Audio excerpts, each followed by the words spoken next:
Hello friends, welcome to GK mind game. ಪ್ರಶ್ನೆಗಳ ಸಂಪೂರ್ಣ ಮಾಹಿತಿಗಾಗಿ ವಿಡಿಯೋನ ಎಲ್ಲೂ ಸ್ಕಿಪ್ ಮಾಡದೆ ಕಂಪ್ಲೀಟ್ ಆಗಿ ನೋಡಿ. ಇವತ್ತಿನ ಪ್ರಶ್ನೆಗಳಲ್ಲಿ ಮೊದಲನೇ ಪ್ರಶ್ನೆ, ವಯಸ್ಸಾದಂತೆ ಕಣ್ಣುಗಳ ಸಮಸ್ಯೆ ಕಾಣಿಸಿಕೊಳ್ಳಲು ಕಾರಣವೇನು? ಆಪ್ಷನ್ಸ್ ಎ ಶಕ್ತಿ ಕುಸಿತ, ಬಿ ಬಣ್ಣ ಬದಲಾವಣೆ, ಸಿ ನರಹಾನಿ, ಡಿ ನೀರಿನ ಕೊರತೆ.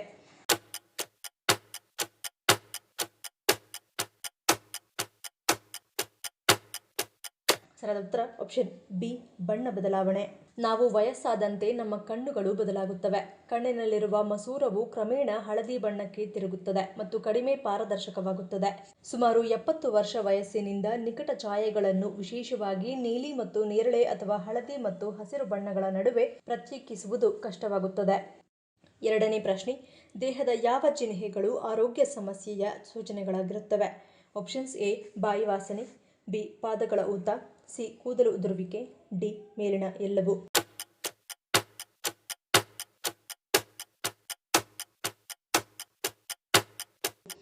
ಸರಿಯಾದ ಉತ್ತರ ಆಪ್ಷನ್ ಡಿ ಮೇಲಿನ ಎಲ್ಲವೂ. ಪಾದಗಳ ಊತ ಕಿಡ್ನಿ ಸಮಸ್ಯೆಯ ಲಕ್ಷಣವೂ ಆಗಿರಬಹುದು. ಹಾನಿಗೊಳಗಾದ ಕಿಡ್ನಿಗಳು ಹೆಚ್ಚುವರಿ ದ್ರವ ಉಪ್ಪನ್ನು ತೆಗೆದುಹಾಕಲು ಹೆಣಗಾಡುತ್ತವೆ.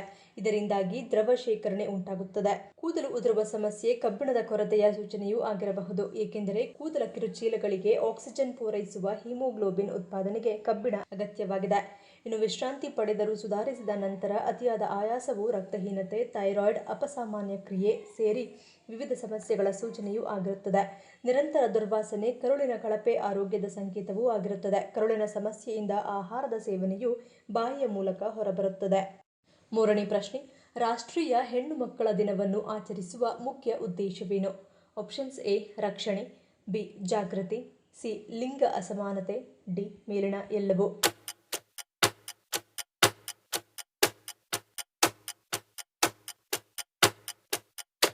ಸರಿಯಾದ ಉತ್ತರ ಆಪ್ಷನ್ ಡಿ ಮೇಲಿನ ಎಲ್ಲವೂ. ಹೆಣ್ಣು ಮಕ್ಕಳ ಹಕ್ಕುಗಳು, ಕಲ್ಯಾಣ ಮತ್ತು ಸಬಲೀಕರಣವನ್ನು ಉತ್ತೇಜಿಸಲು ರಾಷ್ಟ್ರೀಯ ಹೆಣ್ಣು ಮಕ್ಕಳ ದಿನವನ್ನು ಭಾರತ ಸರ್ಕಾರವು 2008ರಲ್ಲಿ ಪ್ರಾರಂಭಿಸಿತು. ಈ ದಿನವನ್ನು ಆಚರಿಸುವ ಮುಖ್ಯ ಉದ್ದೇಶವೆಂದರೆ ಹೆಣ್ಣು ಮಕ್ಕಳ ರಕ್ಷಣೆ, ಹಕ್ಕುಗಳ ಬಗ್ಗೆ ಜಾಗೃತಿ ಮೂಡಿಸುವುದು ಮತ್ತು ಸಮಾಜದಲ್ಲಿ ಅವರಿಗೆ ಸಮಾನ ಅವಕಾಶಗಳನ್ನು ಒದಗಿಸುವುದು. ಅಲ್ಲದೆ ಈ ದಿನ ಲಿಂಗ ಅಸಮಾನತೆ, ಬಾಲ್ಯ ವಿವಾಹ, ಹೆಣ್ಣು ಭ್ರೂಣ ಹತ್ಯೆ ಇತ್ಯಾದಿ ಹೆಣ್ಣು ಮಕ್ಕಳು ಎದುರಿಸುತ್ತಿರುವ ಸವಾಲುಗಳನ್ನು ತೊಡೆದುಹಾಕುವ ಗುರಿಯನ್ನು ಹೊಂದಿದೆ. ನಾಲ್ಕನೇ ಪ್ರಶ್ನೆ, ಶೌಚಾಲಯದಿಂದ ಬರುವ ದುರ್ವಾಸನೆಯನ್ನು ಹಿಮ್ಮೆಟ್ಟಿಸುವ ಶಕ್ತಿ ಯಾವುದಕ್ಕಿದೆ? ಆಪ್ಷನ್ಸ್ ಎ ಬೆಳ್ಳುಳ್ಳಿ, ಬಿ ಪುದೀನ, ಸಿ ನಿಂಬೆ ರಸ, ಡಿ ಸೋಡಾ.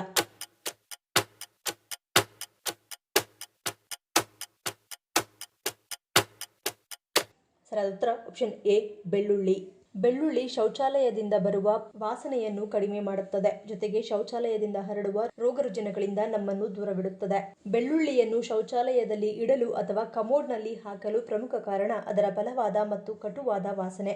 ಬೆಳ್ಳುಳ್ಳಿಯಲ್ಲಿರುವ ಒಂದು ನಿರ್ದಿಷ್ಟ ಸಂಯುಕ್ತವು ಅದರ ಆಹ್ಲಾದಕರ ವಾಸನೆಯನ್ನು ಉತ್ಪಾದಿಸುತ್ತದೆ. ಇದು ಸೊಳ್ಳೆಗಳು ಮತ್ತು ಸಣ್ಣ ಕೀಟಗಳನ್ನು ಹಿಮ್ಮೆಟ್ಟಿಸಲು ಸಹಾಯ ಮಾಡುತ್ತದೆ. ರಾತ್ರಿ ಮಲಗುವ ಮುನ್ನ ಬಾತ್ರೂಮ್ನಲ್ಲಿ ಹಾಗೂ ಶೌಚಾಲಯದಲ್ಲಿ ಅಥವಾ ಕಮೋಡ್ನಲ್ಲಿ 3-4 ಬೆಳ್ಳುಳ್ಳಿ ಎಸಳುಗಳನ್ನು ಹಾಕಿ ಬೆಳಗ್ಗಿನ ತನಕವೂ ಹಾಗೆಯೇ ಬಿಡಿ. ಇದರಿಂದ ಶೌಚಾಲಯದಿಂದ ಬರುವ ದುರ್ವಾಸನೆ ದೂರವಾಗುವುದರ ಜೊತೆಗೆ ಬ್ಯಾಕ್ಟೀರಿಯಾಗಳಿಂದ ಹರಡಬಹುದಾದ ಸೋಂಕಿನ ಪ್ರಮಾಣವೂ ಕೂಡ ದೂರವಾಗುತ್ತದೆ. ಐದನೇ ಪ್ರಶ್ನೆ, ಪದೇ ಪದೇ ಸಿಹಿ ತಿಂಡಿ ಸೇವನೆ ಮಾಡುವುದರಿಂದ ಯಾವ ಸಮಸ್ಯೆಗಳು ಬರುತ್ತವೆ? ಆಪ್ಷನ್ಸ್ ಎ ತೂಕ ಹೆಚ್ಚಳ, ಬಿ ಹಲ್ಲಿನ ಸಮಸ್ಯೆ, ಸಿ ಮಧುಮೇಹ, ಡಿ ಮೇಲಿನ ಎಲ್ಲವೂ.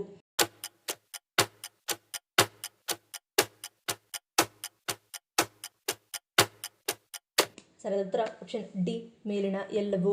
ಸಿಹಿ ತಿಂಡಿಗಳನ್ನು ಪದೇ ಪದೇ ತಿನ್ನುವುದರಿಂದ ದೇಹದಲ್ಲಿ ಹಲವಾರು ರೀತಿಯ ಬದಲಾವಣೆಗಳು ಉಂಟಾಗುತ್ತವೆ. ಇದು ತ್ವರಿತ ತೂಕ ಹೆಚ್ಚಾಗಲು ಮತ್ತು ಬೊಜ್ಜುತನಕ್ಕೆ ಕಾರಣವಾಗಬಹುದು. ಅಷ್ಟೇ ಅಲ್ಲ, ಹೆಚ್ಚು ಸಕ್ಕರೆ ಸೇವಿಸುವುದರಿಂದ ರಕ್ತದಲ್ಲಿನ ಸಕ್ಕರೆ ಮಟ್ಟವು ಅಸಮತೋಲನಗೊಳ್ಳುತ್ತದೆ.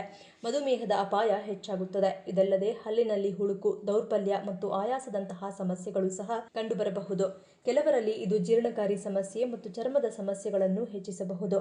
ಈ ಅಭ್ಯಾಸವು ದೀರ್ಘಕಾಲದವರೆಗೆ ಮುಂದುವರೆದರೆ ಅದು ಹೃದಯದ ಆರೋಗ್ಯದ ಮೇಲೂ ಪರಿಣಾಮ ಬೀರುತ್ತದೆ. ಆರನೇ ಪ್ರಶ್ನೆ, ಜನವರಿ 26ರಂದೇ ಏಕೆ ಗಣರಾಜ್ಯೋತ್ಸವ ದಿನವನ್ನು ಆಚರಿಸಲಾಗುತ್ತದೆ? ಆಪ್ಷನ್ಸ್ ಎ ರಾಷ್ಟ್ರಪತಿ ಆಯ್ಕೆ, ಬಿ ಸಂವಿಧಾನ ಜಾರಿ, ಸಿ ದೇಶ ರಚನೆ, ಡಿ ಪೂರ್ಣ ಸ್ವರಾಜ್ ದಿನ.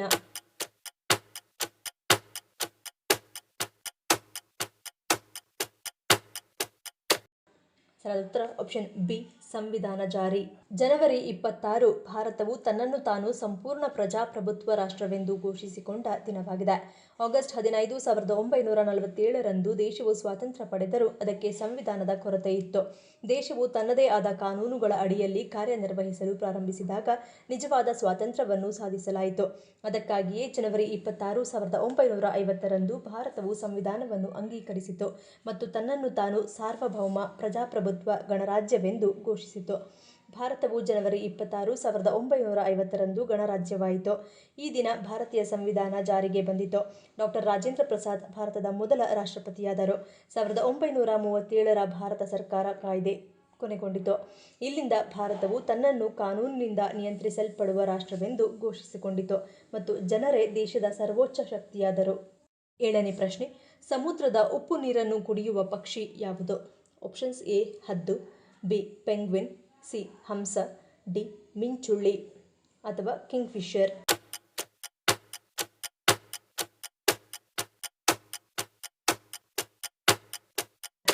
ಸರಿಯಾದ ಉತ್ತರ ಆಪ್ಷನ್ ಬಿ ಪೆಂಗ್ವಿನ್. ಪೆಂಗ್ವಿನ್ಗಳು ಸಮುದ್ರದ ಉಪ್ಪು ನೀರನ್ನು ಕುಡಿಯುತ್ತವೆ. ಇವುಗಳ ಕಣ್ಣಿನ ಹತ್ತಿರ ಒಂದು ವಿಶೇಷವಾದ ಗ್ರಂಥಿ ಇರುತ್ತದೆ. ಇದು ರಕ್ತದಲ್ಲಿರುವ ಹೆಚ್ಚುವರಿ ಉಪ್ಪನ್ನು ಸೋಸಿ ಅದನ್ನು ಮೂಗಿನ ಮೂಲಕ ಹೊರಹಾಕಲು ಸಹಾಯ ಮಾಡುತ್ತದೆ. 8ನೇ ಪ್ರಶ್ನೆ. ಪದೇ ಪದೇ ಶೀತವಾಗುವುದು ಯಾವ ಕಾಯಿಲೆಯ ಆರಂಭಿಕ ಲಕ್ಷಣವಾಗಿರುತ್ತದೆ? ಆಪ್ಷನ್ಸ್ ಎ ಅಸ್ತಮಾ, ಬಿ ಶ್ವಾಸಕೋಶ ಸೋಂಕು, C thyroid, D allergic rhinitis.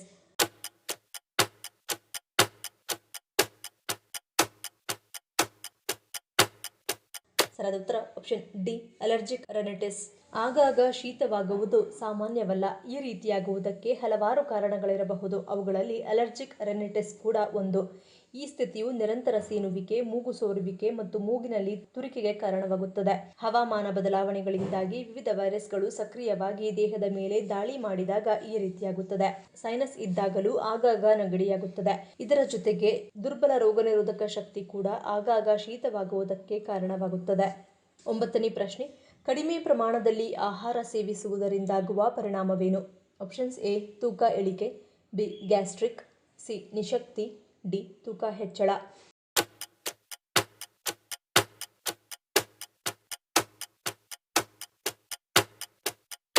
ಸರಿಯಾದ ಉತ್ತರ ಆಪ್ಷನ್ ಡಿ ತೂಕ ಹೆಚ್ಚಳ. ಕಡಿಮೆ ಪ್ರಮಾಣದಲ್ಲಿ ಆಹಾರ ಸೇವನೆ ಮಾಡಿದರೂ ಕೂಡ ತೂಕ ಹೆಚ್ಚಾಗುವುದು ಅನೇಕರಲ್ಲಿ ಕಂಡುಬರುವ ಸಾಮಾನ್ಯ ಸಮಸ್ಯೆ. ಅದರಲ್ಲಿಯೂ 40 ವರ್ಷದ ನಂತರ ಈ ರೀತಿಯಾಗುವುದು ಹೆಚ್ಚಾಗುತ್ತದೆ. ಇದಕ್ಕೆ ಪ್ರಮುಖ ಕಾರಣವೆಂದರೆ ನಿಧಾನ ಚಯಾಪಚಯ ಕ್ರಿಯೆ. ಒಬ್ಬ ವ್ಯಕ್ತಿಯ ದೇಹವು ಕ್ಯಾಲರಿಗಳನ್ನು ಸುಡುವಾಗ ತೆಗೆದುಕೊಳ್ಳುವ ಸಮಯ ನಿಧಾನವಾಗುವುದರಿಂದ ಕಡಿಮೆ ತಿಂದರೂ ತೂಕ ಹೆಚ್ಚಾಗುತ್ತದೆ. ಇಂತಹ ಸಮಸ್ಯೆಗಳು ಮಹಿಳೆಯರಲ್ಲಿ ಹೆಚ್ಚಾಗಿ ಕಂಡುಬರುತ್ತವೆ. ಸಾಮಾನ್ಯವಾಗಿ PCOS, ಋತುಬಂಧ ಅಥವಾ ಗರ್ಭಧಾರಣೆಯ ನಂತರ ಉಂಟಾಗುವ ಹಾರ್ಮೋನ್ಗಳ ಬದಲಾವಣೆಗಳಿಂದಾಗಿ ತೂಕ ಹೆಚ್ಚಾಗಬಹುದು. 10ನೇ ಪ್ರಶ್ನೆ. ಕಣ್ಣುಗಳಲ್ಲಿ ಪದೇ ಪದೇ ನೀರು ಬರಲು ಕಾರಣವೇನು? ಆಪ್ಷನ್ಸ್ ಎ ಸೋಂಕು, ಬಿ ಶುಷ್ಕತೆ, ಸಿ ಅಡಚಣೆ, ಡಿ ಮೇಲಿನ ಎಲ್ಲವೂ.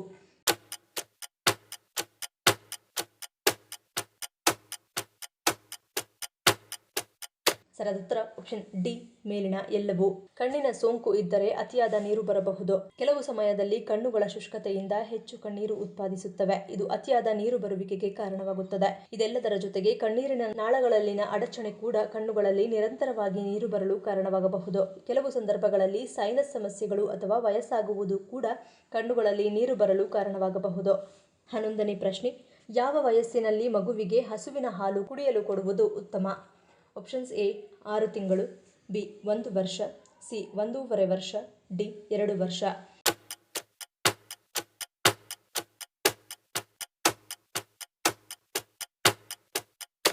ಸರಿಯಾದ ಉತ್ತರ ಆಪ್ಷನ್ ಬಿ 1 ವರ್ಷ. ಮಕ್ಕಳಿಗೆ 1 ವರ್ಷ ಪೂರ್ಣಗೊಂಡ ನಂತರವೇ ಹಸುವಿನ ಹಾಲನ್ನು ನೀಡಬೇಕು. ಈ ವಯಸ್ಸಿನಲ್ಲಿ ಮಗುವಿನ ಜೀರ್ಣಾಂಗ ವ್ಯವಸ್ಥೆ ಸ್ವಲ್ಪ ಮಟ್ಟಿಗೆ ಹೆಚ್ಚಾಗಿದ್ದು ಹಸುವಿನ ಹಾಲನ್ನು ಉತ್ತಮವಾಗಿ ಜೀರ್ಣಿಸಿಕೊಳ್ಳುವುದಕ್ಕೆ ಸಹಕಾರಿಯಾಗುತ್ತದೆ. 1 ವರ್ಷದ ನಂತರ ಮಗುವು ವಿಭಿನ್ನ ಪೋಷಕಾಂಶಗಳನ್ನು ಒದಗಿಸುವ ಘನ ಆಹಾರವನ್ನು ತಿನ್ನಲು ಪ್ರಾರಂಭಿಸುತ್ತದೆ. ಈ ಸಮಯದಲ್ಲಿ ಹಸುವಿನ ಹಾಲು ಅವರ ಆಹಾರದ ಭಾಗವಾಗಬಹುದು. ಈ ಪ್ರಶ್ನೆಗಳಲ್ಲಿ ನೀವು ಎಷ್ಟು ಪ್ರಶ್ನೆಗಳಿಗೆ ಸರಿ ಉತ್ತರವನ್ನು ಕೊಟ್ಟರೆ ಅನ್ನೋದನ್ನು ಕಮೆಂಟ್ ಮಾಡಿ ತಿಳಿಸಿ. ಈ ವಿಡಿಯೋ ನಿಮಗೆ ಇಷ್ಟ ಆಗಿದ್ದರೆ ಮರೀದೇ ಲೈಕ್ ಮಾಡಿ, ಶೇರ್ ಮಾಡಿ, ಸಬ್ಸ್ಕ್ರೈಬ್ ಮಾಡಿ. ನನ್ನ ಚಾನಲ್ನ ಇನ್ನೂ ಸಬ್ಸ್ಕ್ರೈಬ್ ಮಾಡಿದೆ ಹಾಗೆ ವಿಡಿಯೋಸ್ ನೋಡ್ತಿದ್ದರೆ ಪ್ಲೀಸ್ ಸಬ್ಸ್ಕ್ರೈಬ್ ಮಾಡಿ, ಸಪೋರ್ಟ್ ಮಾಡಿ. ಮತ್ತೊಂದು ಇಂಟ್ರೆಸ್ಟಿಂಗ್ ವಿಡಿಯೋದೊಂದಿಗೆ ಸಿಗ್ತೀನಿ. Until love you all, take care.